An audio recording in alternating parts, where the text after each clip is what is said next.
The massive chamber floated in space like a crystal palace. Inside, beings from 12 different worlds sat around a circular table that could have held a small city. The annual fleet exhibition brought together the most powerful species in the galaxy, and today they were all looking at the same thing through the giant windows, a human ship. The vessel hung in space like a metal brick compared to the sleek alien craft nearby, where the other ships curved and flowed like living things. The human ship had sharp edges and flat surfaces. It looked like someone had welded together pieces of scrap metal and called it finished. Commander Jake Martinez stood at the speaker's platform, his dark hair neatly combed and his blue uniform pressed. He was 35 years old and had spent half his life in space, but he had never felt more alone than he did right now. Behind him, his ship waited. In front of him, 12 different species were trying not to laugh. The Zephyrian ambassador rose from his seat. Veltar was 8 feet tall and looked like he was made of living glass. When he moved, light bent around him in pretty colors. When he spoke, his voice sounded like wind chimes.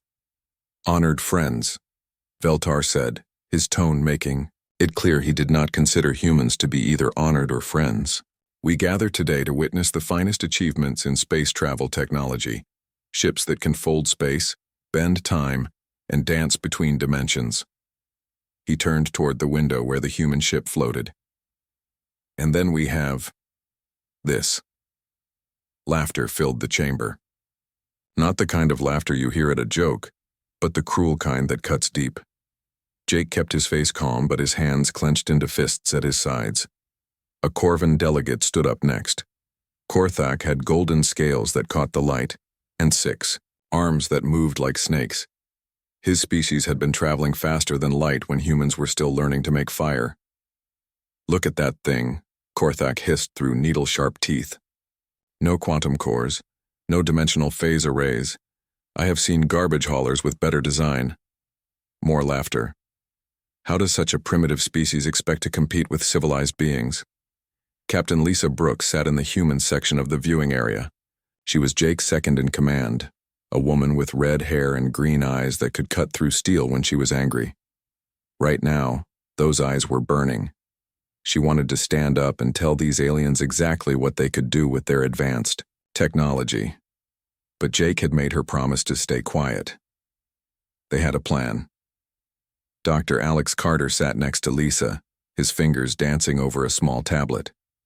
Alex was the smartest person Jake had ever met, and also the most nervous. He was always fidgeting with something, always checking his work. For 5 years, Alex had been working on a project that would change everything. Today was the day they found out if it would work. The Nexari ambassador moved to the front of the chamber. Helron looked like a giant spider made of black metal, with 8 eyes that glowed red in the darkness. The Nexari Empire controlled 1/3 of known space, and they never let anyone forget it. "Perhaps," Helron said, his voice like grinding metal, "our human friends would prefer to return to their little planet. Clearly they are not ready for the challenges of galactic civilization." That was when Jake decided he had heard enough. "Actually," Jake said, stepping forward, "we would like to accept any challenge you care to offer." The chamber fell silent. Even the Zephyrian's light stopped shifting colors. Helron's 8 eyes focused on Jake like laser beams. "Any challenge?" "Any challenge," Jake repeated. The spider-like creature's mandibles clicked together in what might have been amusement. "Very well. A simple race then. From here to the Kepler void, 50 light-years distance. The fastest ship wins." Jake felt his heart start beating faster. The Kepler void was an empty region of space where stars went to die. It was also exactly where they needed to test Alex's invention. "What are the stakes?" Jake asked. "Stakes?" Helron seemed surprised. "If we are going to race, there should be something worth winning." The aliens looked at each other. They had not expected the humans to be interested in gambling. "The Orion sector," Jake continued. "Mining rights for the winner." Now the chamber was completely silent. The Orion sector was a region of space that 5 different species had been fighting over for decades. It contained rare metals that were worth more money than some planets. Commander Steve Johnson, Earth's chief diplomat, grabbed Jake's arm. Steve was an older man with gray hair and worry lines around his eyes. "Jake, you cannot be serious," Steve whispered. "If we lose those mining rights—" "We will not lose," Jake said quietly. Steve looked like he wanted to argue, but something, in Jake's eyes, stopped him. Veltar's glass form was shimmering with excitement. "The humans wish to gamble an entire sector on their primitive craft?" "That is correct," Jake said. Helron's metal body creaked as he leaned forward. "And when do you wish to hold this race?" "Tomorrow morning," Jake replied. "At dawn, Galactic Standard Time." The aliens began talking among themselves in their various languages. The sound was like a zoo at feeding time. Finally, Helron raised one of his 8 legs for silence. "We accept," he announced. "Tomorrow at dawn, 11 ships will race to the Kepler Void. The winner claims mining rights to the Orion sector." Jake nodded and walked back to his seat. As he sat down, Lisa leaned over to whisper in his ear, "Please tell me you know what you are doing." Jake looked out the window at his ugly, primitive, slow ship floating in space.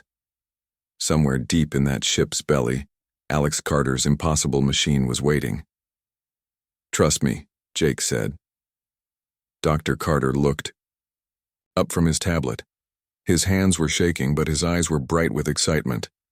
"The dimensional tear drive is ready," he whispered. "Tomorrow, we show them what humans can do."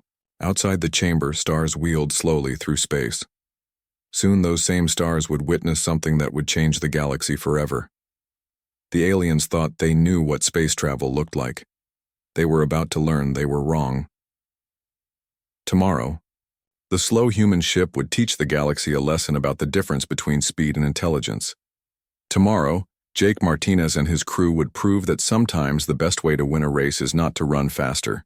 Sometimes, the best way to win is to change the rules entirely. Jake Martinez did not sleep well that night. He lay in his small quarters aboard the human space station, staring at the ceiling and thinking about tomorrow. In 6 hours, he would either make history or destroy his career. Maybe both.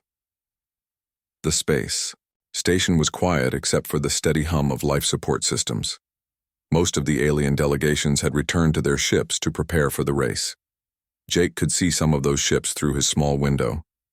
They were beautiful in the way that deadly things often are. A soft knock on his door interrupted his thoughts. "Come in," he called.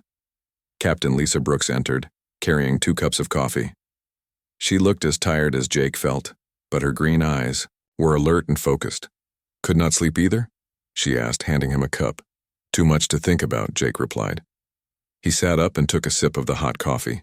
It was terrible, but it was familiar. "Are you sure about this, Lisa?" Lisa sat down in the room's only chair. "You are the one who accepted the challenge, Commander. I am just here to make sure you do not do anything stupid." "Too late for that," Jake said with a tired smile. They sat in comfortable silence for a few minutes, drinking bad coffee and watching alien ships prepare for tomorrow's race. Finally, Lisa spoke again. "Alex has been working all night.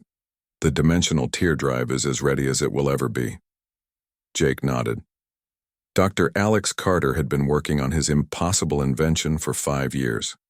The theory was simple enough that even Jake could understand it. Instead of moving through space, why not move space itself? Instead of traveling faster, why not make distance meaningless? The practice was much harder than the theory. "Has he run any tests?" Jake asked. "Only computer simulations," Lisa replied. "Tomorrow will be the first real test." "No pressure," Jake said. Down in the engineering section of their ship, Alex Carter was having the same thoughts. He stood in front of his dimensional tear drive, checking connections and running diagnostics for the 100th time that night. The device did not look like much. It was basically a metal sphere surrounded by strange coils and covered in blinking lights. But Alex knew that inside that sphere was technology that could change everything. The dimensional tear drive did not push against space-time like normal engines. Instead, it created tiny tears in the fabric of reality itself. By stepping through those tears, a ship could travel anywhere instantly. At least that was the theory. Amy Walsh, the ship's chief navigator, found Alex in the engineering bay at 3 in the morning. Amy was a small woman with dark skin and bright eyes. She was also the best pilot Jake had ever seen. "Any problems?" she asked. Alex looked up from his work. His hair was messy and his eyes were red from lack of sleep. "The math is perfect," he said. "The computer simulations work every time, but we have never actually tried it with a real ship before." Amy nodded. She understood the risk. If Alex's invention did not work, they would lose the race badly. If it worked too well, they might tear their ship apart. "What are the chances it will work?" she asked. Alex was quiet for a long moment. 90%, he said finally. "And the other 10%? We accidentally destroy the universe." Amy laughed, but it was not a happy sound. "No pressure, right?" Meanwhile, aboard the alien ships, crews were making their own preparations. The Zephyrian vessel, Crystal Wind, was a thing of beauty. Its hull was made of living crystal that could shift and change shape during flight. Captain Sylvan stood on his bridge, watching his crew make final adjustments to their quantum drive. The Zephyrians had been the fastest species in the galaxy for 300 years. Their ships could fold space like paper, allowing them to travel vast distances in minutes. Sylvan had never lost a race, and he did not plan to start tomorrow. "What is our estimated travel time to the Kepler void?" he asked his navigator. 4 hours and 37 minutes at maximum speed, came the reply. Sylvan nodded. The human ship would need weeks to make the same journey. This would not be a race so much as a demonstration of Zephyrian superiority. Aboard the Nixari ship, Dark Fang Captain Morgoth was having similar thoughts. The Dark Fang was a vessel of war, built for speed and power. Its hull was black as space itself, and its engines could tear holes in reality. Morgoth was Helron's cousin, and he shared the ambassador's contempt for humans. Tomorrow would be a chance to put the upstart species in their place. "Shall we disable our safety systems?" his engineer asked. "We could reach the void in under 4 hours. "No," Morgoth replied. "We do not need to risk our ship to beat primitive humans. Standard racing speed will be more than enough." All across the alien fleet, similar conversations were taking place. The Corvin ship Golden Scale was preparing its dimensional phase drives. The Altarian vessel Star Dancer was calibrating its quantum tunneling systems. The Vagan ship Lightbearer was charging its temporal displacement engines. 11 alien ships representing the most advanced technology in the galaxy were getting ready to race against one primitive human vessel. None of them were worried about losing. As dawn approached, the ships began moving into position at the starting line. The Galactic Racing Commission had set up monitoring stations to track the race and verify the winner. Reporters from a dozen worlds were preparing to broadcast the event across the galaxy. Jake stood on the bridge of his ship, the USS Defiant, watching the alien vessels take their positions. Each ship was a masterpiece of engineering and design. Compared to them, the Defiant looked like someone had built a spaceship out of spare parts and hope. "All systems are ready," Amy reported from the pilot's seat. "Dimensional tier drive is online and stable," Alex called from the engineering station. "Communications are clear," Lisa announced from her position. Jake nodded and activated the ship's communication system. "This is Commander Martinez aboard the USS Defiant. We are ready to begin." The voice of the race commissioner came back immediately. It was a neutral AI that had been chosen to oversee the race fairly. "All ships report ready. The race to the Kepler void will begin in 60 seconds. May the fastest ship win." Jake looked around at his crew. They were good people and they trusted him. He hoped that trust was not misplaced. "Whatever happens," he said, "we are about to make history." Outside, the alien ships began to glow with power. Their exotic engines created beautiful light shows. As they prepared for faster-than-light travel, the USS Defiant just sat there looking ordinary and slow. 10 seconds, the race commissioner announced. Jake felt his heart beating in his chest like a drum. 5, 4, 3, 2, 1. Begin. The race to change the galaxy had started. The moment the race began, 11 alien ships vanished in flashes of brilliant light. The Zephyrian ship Crystal Wind folded space around itself like origami. bending reality until it could step from one point to another instantly. The Nexari, vessel Dark Fang punched a hole through dimensions, disappearing into a tunnel of twisted spacetime. The Corvin ship Golden Scale phased out of normal reality entirely, traveling through parallel dimensions where the laws of physics worked differently. In seconds, all 11 alien vessels had jumped to faster-than-light speeds. Their exotic engines left trails of colored light across the darkness of space as they raced toward the Kepler void, 50 light-years away. The USS Defiant sat motionless at the starting line. Aboard the observation station, alien reporters were already preparing their stories about human failure. The race had been over before it started. "The human ship appears to be experiencing technical difficulties," announced Zektar, a Altarian news correspondent whose skin changed colors as he spoke. "They have not even begun to move." Ambassador Veltar watched through the crystal walls of the observation chamber, his glass body shimmering with satisfaction. Perhaps their primitive engines have failed entirely. How embarrassing for them. But on the bridge of the USS Defiant, Jake Martinez was not embarrassed. He was counting. 30 seconds, he said calmly. His crew waited at their stations. Amy Walsh had her hands on the flight controls, but there was nothing for her to do yet. Lisa Brooks monitored the communication systems, listening to alien ships report their positions as they raced ahead. Dr. Alex Carter stood next to his dimensional tear drive, watching readings on his instruments. 45 seconds, Jake continued. Commander Steve Johnson's voice crackled over the communication system from the observation station. "Jake, what are you doing? The other ships are already light years ahead." Jake ignored him.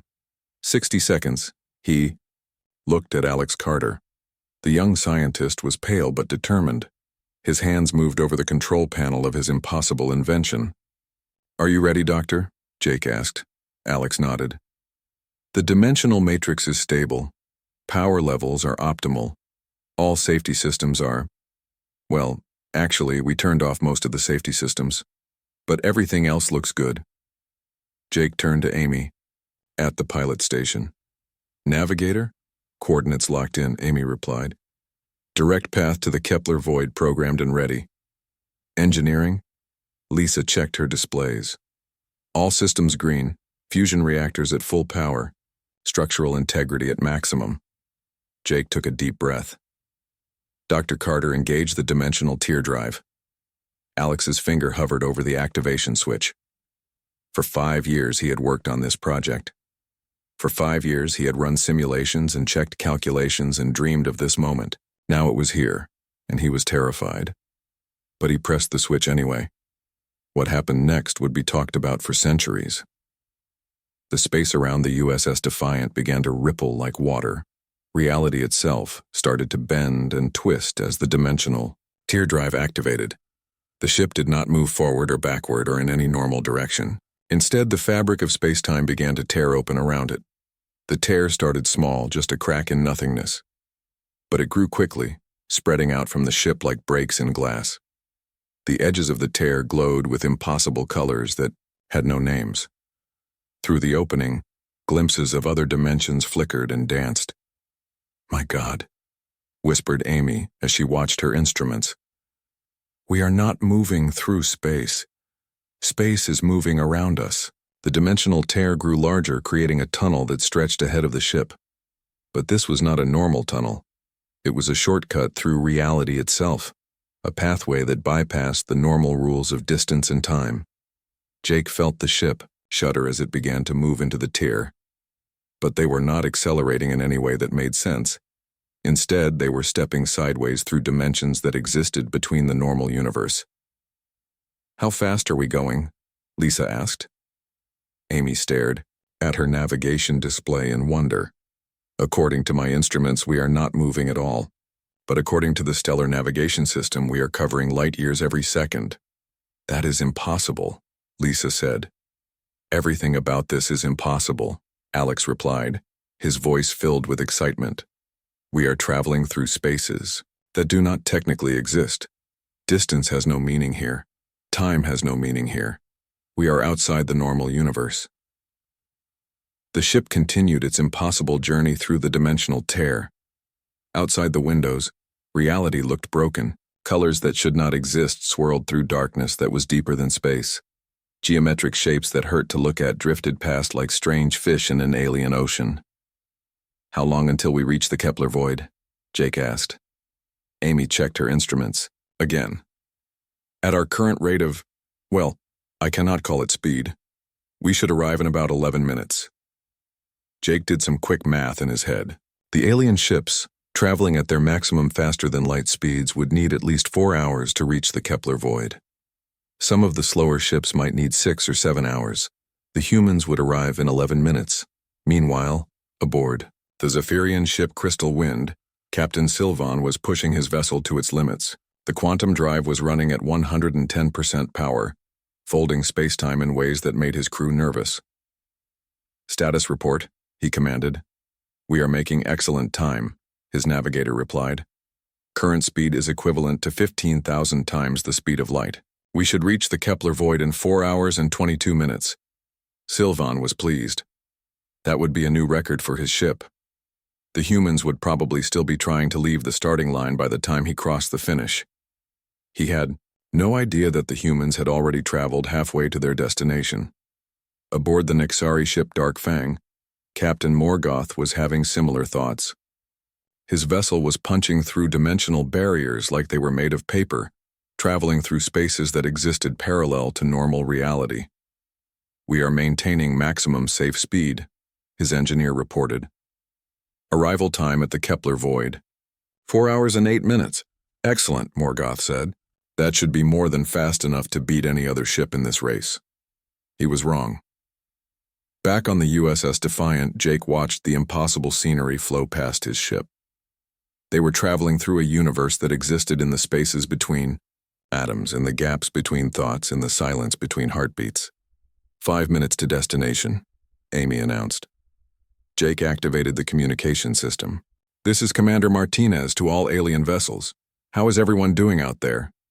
The responses came back quickly, filled with confusion and annoyance. "We are making good time," Captain Sylvan replied. "Where are you, human? Our sensors cannot detect your ship." "We are right behind you," Jake said with a smile. It was not technically a lie. In the strange dimensions where they were traveling, concepts like behind and ahead did not mean much. The USS Defiant was everywhere and nowhere at the same time. 2 minutes to destination," Amy called out. Alex monitored his dimensional tear drive carefully. The machine was working perfectly, but he could see stress fractures beginning to form in the space around them. Reality was not meant to be torn apart like this. "How long can we maintain this?" Jake asked. "Not long," Alex replied honestly. "Maybe another 10 minutes before we risk permanent damage to local space-time." "That should be enough," Jake said. 1 minute to destination," Amy announced. Jake looked around at his crew. They had done something impossible today. They had broken the rules of physics and won a race that should have been unwinnable. 30 seconds, Amy called. The Kepler void appeared ahead of them, a region of empty space where old stars went to die. It was beautiful in its emptiness, a perfect darkness, broken only by the faint glow of distant galaxies. 10 seconds to arrival, Amy said. Jake smiled. Ladies and gentlemen, we are about to make history. The USS Defiant emerged from its dimensional tear and back into normal space-time. They had traveled 50 light-years in 12 minutes and 14 seconds. The alien ships were still hours away from the finish line. The slow human ship had won. The USS Defiant floated in the empty darkness of the Kepler void, completely alone. Behind them, the dimensional tear still glowed like a wound in space itself. The gateway they had created stretched back toward the starting point, a tunnel through reality that defied every law of physics. Jake Martinez stood on his bridge looking at the readings on his screens. According to every instrument on his ship, they had just done the impossible. According to the Galactic Positioning System, they were 50 light-years from where they had started. According to the mission clock, they had made the journey in 12 minutes and 14 seconds. Amy, he said to his navigator, please confirm our position. Amy Walsh was staring at her instruments like they had personally offended her. Her fingers moved across the control panel, running the same calculations again and again. "Position confirmed," she said finally. "We are at the Kepler void. Coordinates match the race finish line exactly." She paused and looked at Jake. "Commander, we just traveled 50 light years in 12 minutes. That should be impossible." Dr. Alex Carter was monitoring his dimensional tear drive from the engineering station. The device was humming with power, and the space around it was still rippling with strange energy. "It is not impossible," Alex said, his voice filled with wonder. "We did not travel through space at all. We traveled through the spaces between space. We stepped sideways through dimensions that exist in the gaps of reality." Lisa Brooks was trying to contact the other ships in the race. Her communication systems were picking up signals from the alien vessels, but they were still hours away from the finish line. "This is the USS Defiant calling all race participants," she announced over the radio.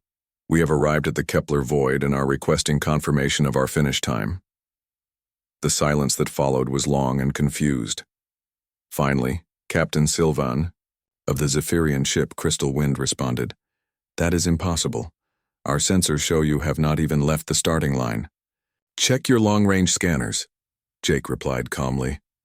More silence. Then, a different voice. Captain Morgoth of the Nexari ship Dark Fang sounded angry and confused. "How did you get there so fast? What kind of drive system are you using?" Jake looked at Alex, who was grinning like a child with a new toy. "Dr. Carter," Jake said, "would you care to explain to our friends what we just accomplished?" Alex activated the communication system. When he spoke, his voice was shaking with excitement. "Ladies and gentlemen, you have just witnessed the first successful test of dimensional tear drive technology. While your ships move through space-time, our ship moves through the dimensional matrix that underlies reality itself." Another long silence.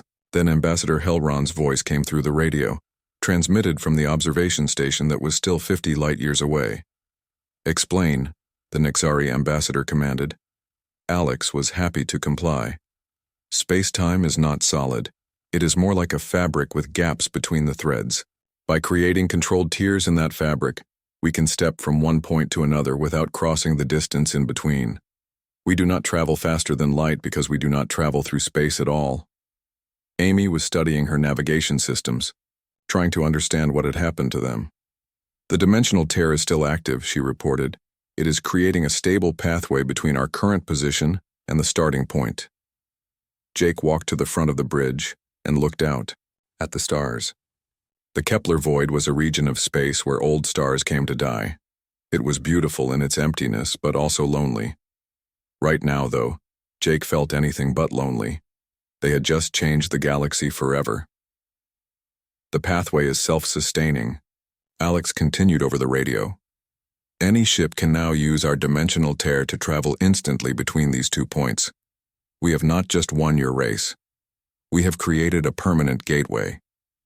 The implications of this statement hit the alien observers like a shockwave. On the observation station, Ambassador Veltar's crystalline body was flickering with agitation. His species had built their entire civilization around being the fastest travelers in the galaxy. If humans could create instant pathways between any 2 points in space, the Zephyrians would lose their advantage overnight. Commander Steve Johnson was standing next to Veltar, and his face showed a mixture of pride and terror. Pride because his species had just accomplished something amazing.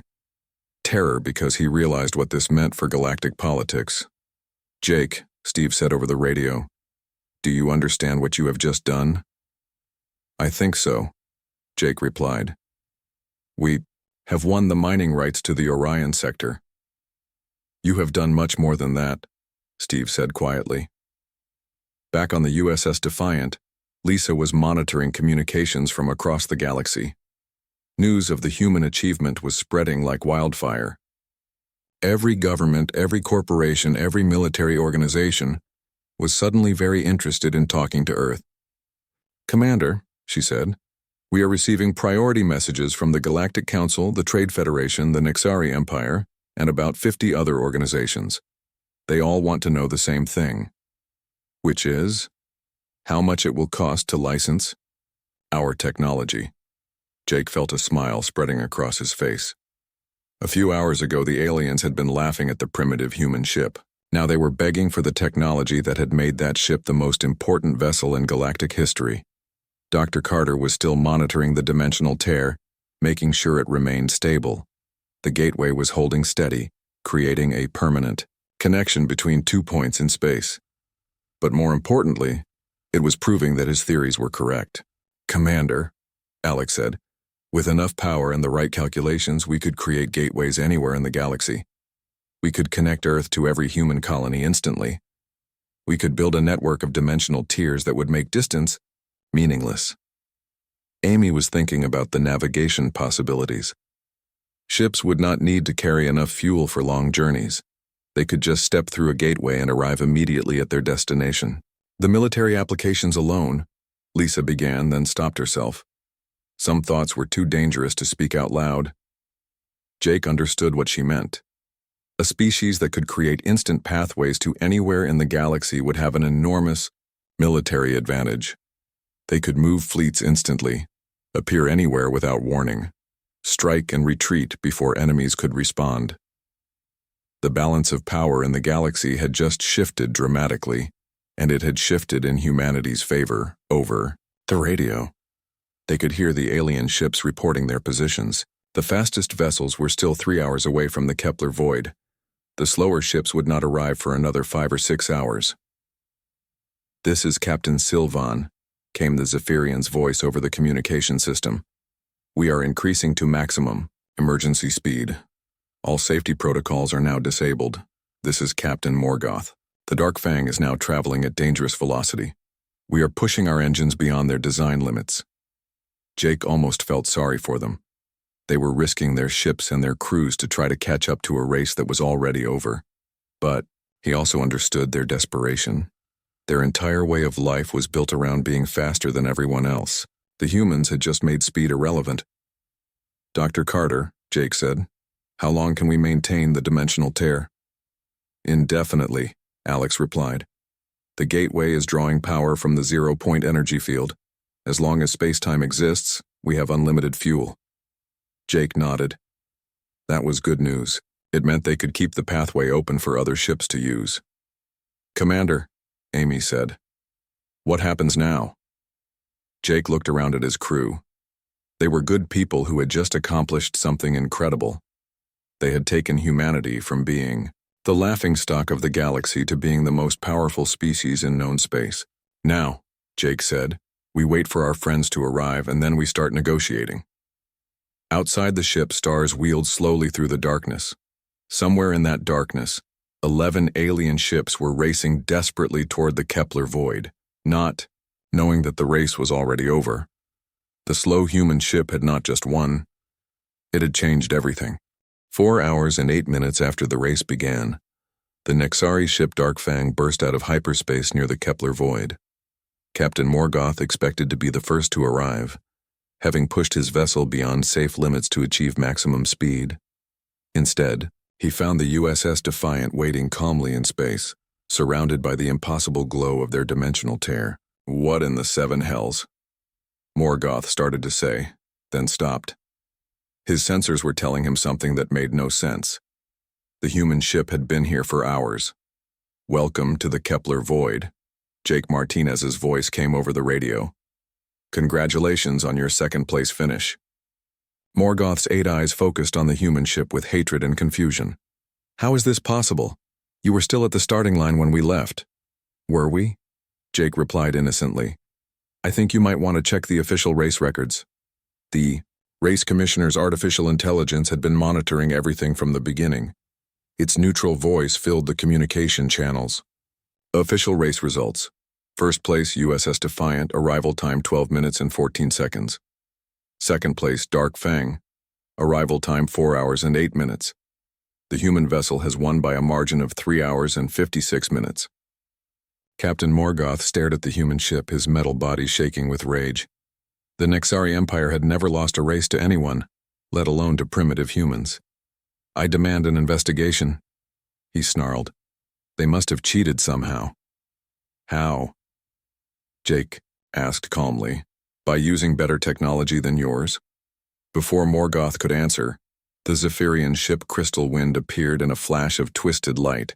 Captain Sylvan had also pushed his vessel to dangerous speeds, and his crystalline hull was cracked from the stress. "Status report," Sylvan demanded as soon as he arrived. "The humans won," Morgoth said bitterly. "Somehow, they got here 4 hours before us." Sylvan's glass body flickered with disbelief. "That is impossible. No ship can travel 50 light-years in 12 minutes. "No normal ship," Jake corrected. "But then we never claimed to be normal." Over the next hour, the other ships in the race began to arrive. The Corvan ship Golden Scale, the Altarian vessel Star Dancer, the vegan ship Lightbearer. Each captain arrived expecting to compete for first place, only to discover that the race was already over. Soon, 11 advanced alien warships were floating in space around one primitive human vessel, their crews trying to understand how they had been beaten so badly. Ambassador Helron's voice came over the communication system from the observation station. The Nexari ambassador sounded like he was chewing metal. "Commander Martinez," Helron said, "you will explain this technology." "Immediately." "Will I?" Jake replied. "I seem to remember something about mining rights being at stake. As the winner of this race, I believe humanity now controls the Orion sector." The silence that followed was deafening. Dr. Alex Carter was still monitoring his dimensional tear drive, making sure the gateway remained stable. The device was working perfectly, creating a permanent connection between the Kepler void and the starting point 50 light-years away. "The pathway is self-sustaining now," he reported to Jake. "Any ship can use it for instant travel between these locations." Jake activated the ship's external speakers so all the alien vessels could hear him. "Ladies and gentlemen," he announced, "you are witnessing the dawn of a new age in space travel. Behind us is a dimensional gateway that provides instant transportation across 50 light-years of space. No fuel required, no time delay, no distance limitations." Captain Lisa Brooks was monitoring communications from across the galaxy. The news of humanity's victory was spreading like wildfire through every major civilization. "Commander," she said, quietly, "we are receiving urgent messages from Earth Command, the Galactic Council, and the Trade Federation. Everyone wants to know how soon we can build more gateways." Jake nodded. He had expected this. Once the galaxy understood what humanity had accomplished, every government and corporation would want the technology. "What are our options?" he asked Alex. Dr. Carter looked up from his instruments. "With the right resources, we could build gateways, connecting Earth to every human colony within a year. After that, we could start connecting the major trade routes. Eventually, we could create a network that spans the entire galaxy." Amy Walsh was studying the tactical implications. A civilization that controls instant transportation would have enormous advantages. Military, commercial, political, everything would change. "It already has changed," Jake said. "The question is what we do with that change." Captain Sylvan's voice crackled over the radio. "Commander Martinez, the Zephyrian Empire wishes to discuss licensing agreements for your gateway technology." Before Jake could respond, Captain Morgoth interrupted. "The Nexari Empire offers better terms. We are prepared to negotiate immediately." Then the Corvan captain joined the conversation. "The Corvan Republic has extensive mining operations that would benefit from instant transportation." Soon, all 11 alien ships were broadcasting offers simultaneously. The communication channels became a chaos of competing bids and desperate negotiations. Jake listened to the alien captains argue among themselves and smiled.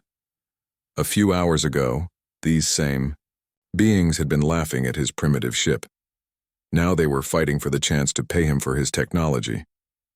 "Commander," Lisa said, "what should I tell them?" Jake thought about it. Humanity had just become the most important species in the galaxy, but they were still vastly outnumbered. They would need to be smart about how they used their new advantage. "Tell them we are open to negotiations," Jake said finally. "But make it clear that we will be very selective about our partners." Dr. Carter was already thinking about improvements to his design.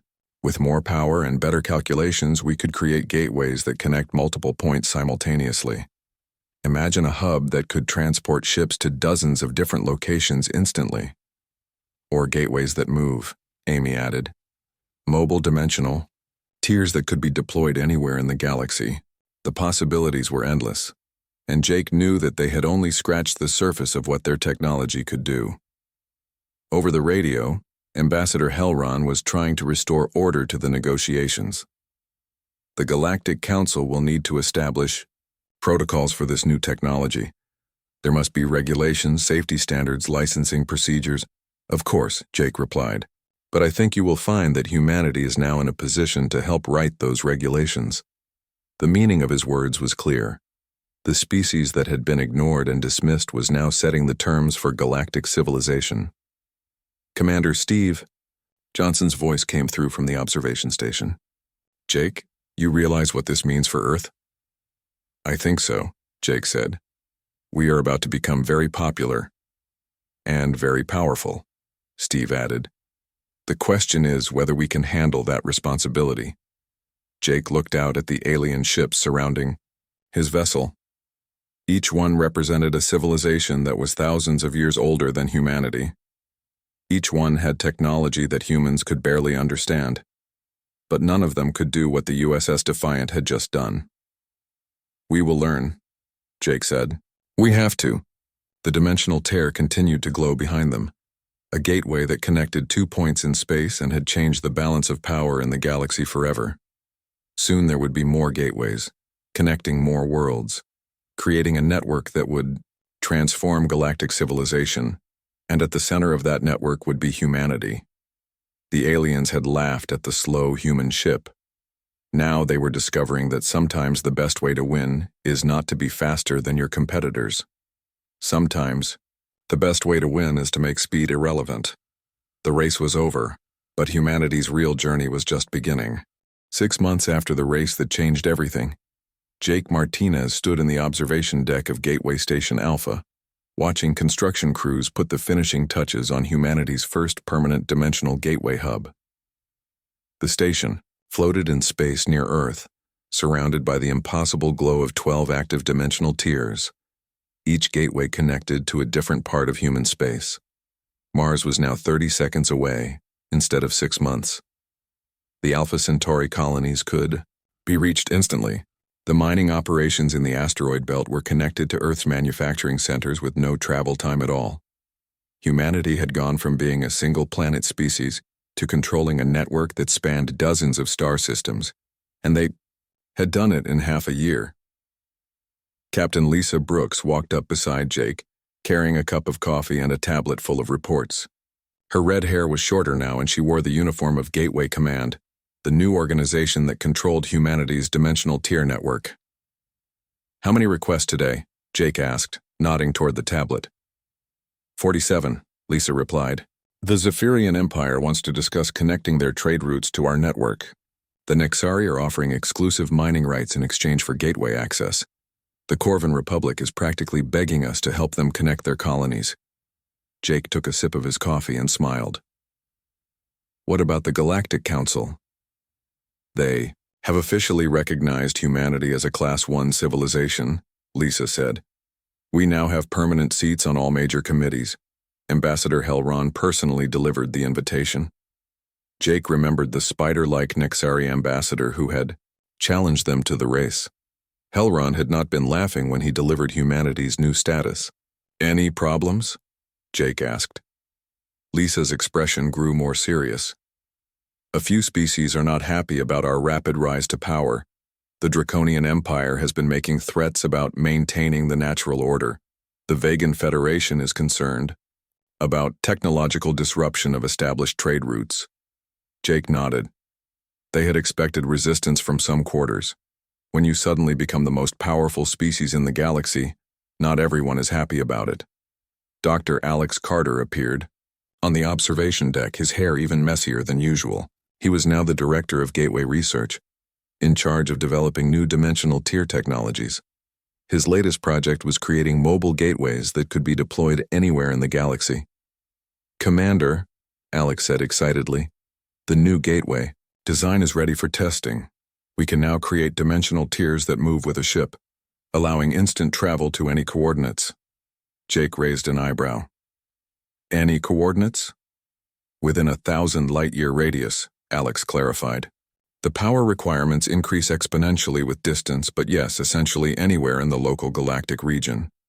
This was bigger news than Alex seemed to realize. A civilization that could create instant gateways to anywhere would have military advantages that no other species could match.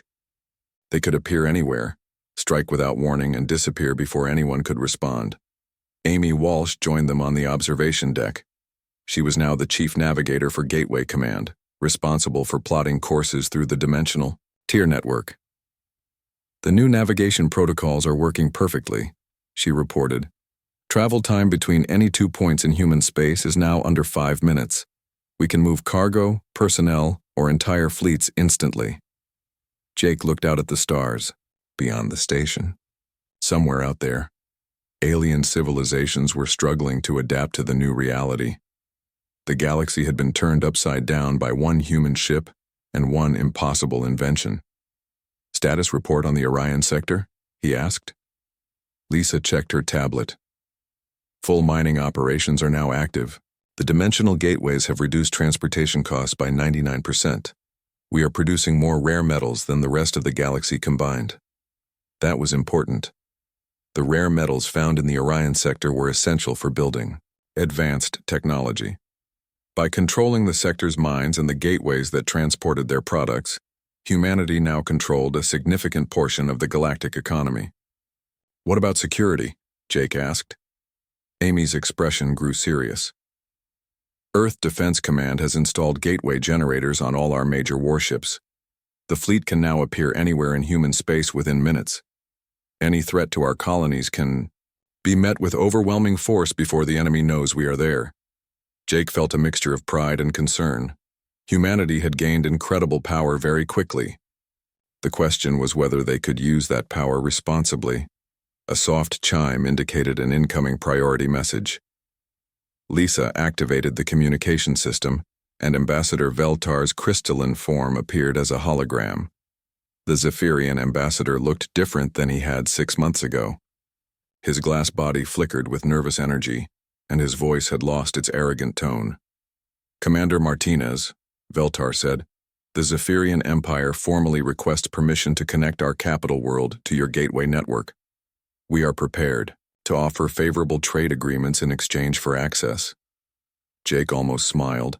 The same alien who had mocked humanity's primitive ship was now begging for access to human technology.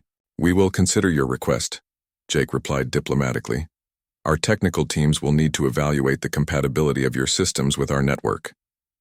It was a polite way of saying that humanity would decide who got access to their gateways and who did not.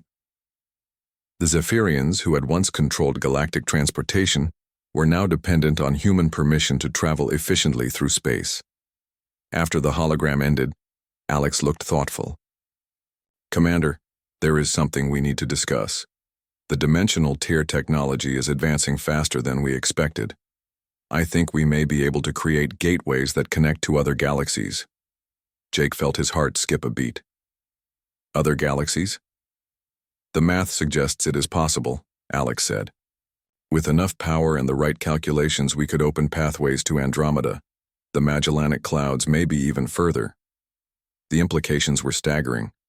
If humanity could create intergalactic gateways, they would not just control local space. They would have access to entirely new regions of the universe with untold resources and possibilities. How long would it take to develop this technology? Jake asked. Maybe 2 years, Alex replied. But Commander, there are risks. Opening gateways to unknown galaxies means we have no idea what we might find on the other side. Jake understood the concern. Humanity had already disrupted the balance of power in their own galaxy. Opening doorways to other galaxies could bring them into contact with civilizations that were far more advanced than anything they had encountered so far. But it could also give humanity access to resources and knowledge beyond imagination. Lisa was monitoring communications from across human space. Commander, we are receiving reports from all colonies. Gateway traffic is at record levels. The network is handling over 10,000 transits per day.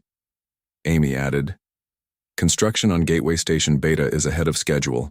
When it comes online, next month we will be able to handle twice as much traffic. Jake looked around at his team. Lisa, with her tactical mind and unwavering loyalty. Amy, with her navigation skills and strategic thinking. Alex, with his brilliant innovations and impossible inventions. Together they had taken humanity from being the galaxy's laughingstock to being its most powerful civilization. What happens now? He asked. Now we decide what kind of galactic civilization we want to create, Lisa said. Do we use our power to dominate others, or do we use it to build something better? Jake thought about the choice they faced. Humanity had the power to control galactic civilization, but power without wisdom was dangerous. They needed to be careful about how they used their new advantages. We build gateways that connect civilizations instead of dividing them, he said finally. We use our technology to create prosperity instead of conflict. And we remember that with great power comes great responsibility. Alex nodded. The dimensional tier network could unite the galaxy instead of conquering it. Imagine instant communication and transportation between all civilized worlds. Trade without barriers, exploration without limits. And if other species threaten that? Vision? Amy asked. Jake's expression grew serious. Then we remind them why it is not wise to laugh at human ships. Outside the observation deck, the dimensional gateways continued their impossible work, connecting distant worlds and making the vast galaxy feel small. Humanity had started as the species everyone ignored. Now they were the species everyone needed. The aliens had laughed at the slow human ship. But Jake Martinez and his crew had proven that sometimes the best way to win is not to play by the existing rules. Sometimes the best way to win is to change the game entirely. The galaxy would never be the same. And that was exactly what humanity had intended.